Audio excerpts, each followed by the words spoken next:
اینجا خلیج فارسه، فارسی صحبت کن، باید فارسی صحبت کنی. صدای منو گرفتی؟ شناور اطلاع.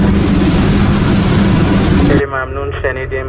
ما روی کانال 16 به شما تماس میگیریم.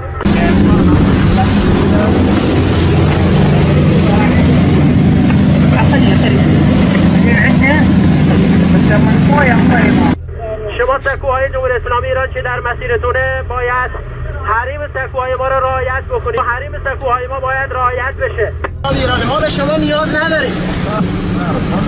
امنیت در خلیج فارس با جمهوری اسلامی ایران مثل کشورهای همسایه است. ما نیاز به حضور شما نداریم. این کشتی جنگی نیروی اطلاف در راههای بین‌المللی است. ما در راههای بین‌المللی برای حفظ امنیت عبور روتینی انجام می‌دهیم. ما صدای شما را روی کانال 16 میشنویم. بله نیروی اطلاف، ما هم صدای شما را داریم. این شناور نیروی دریایی سپاه پاسداران انقلاب اسلامیه که با شما صحبت میکنه. اینجا سینه شناورهای شما و مسیر حرکت شما سمت آبهای جمهوری اسلامی ایرانه. سمت چپ خودتون چرخش کنید و کار خودتون انجام بدید. ما هم داریم کار روتینی خودمون رو انجام بدیم. اگر به این مسیر ادامه بدید و به آبهای جمهوری اسلامی ایران نزدیک بشید، ما مجبور بشیم با شما برخورد قاضی انجام بدیم.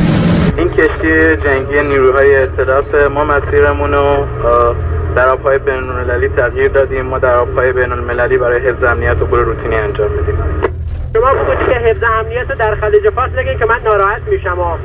حفظ امنیت در خلیج فارس با جمهوری اسلامی ایران نیازم ندارید. سریعتر این منطقه رو ترک کنید که باعث ایجاد تنش نشه.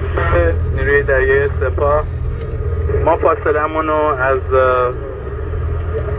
منشآت شما حفظ میکنیم. روی اطلاف در آبهای بین‌المللی است. ما نیت نزدیک شدن یا اخلال به آبهای ایرانی رو نداریم. ما نیت هیچ گونه برخورد با شما نداریم. نیروهای سپاه سلامت باشید. لنج‌های مردمی، صیادان غیور، ما اینجا محکم جلوشونیم، نگران نباشید. و تا الان هر چی ما بهشون گفتیم اینا رعایت کردن و داریم از منطقه دورشون میکنیم. واید ممنون، مشکورین واید ممنون.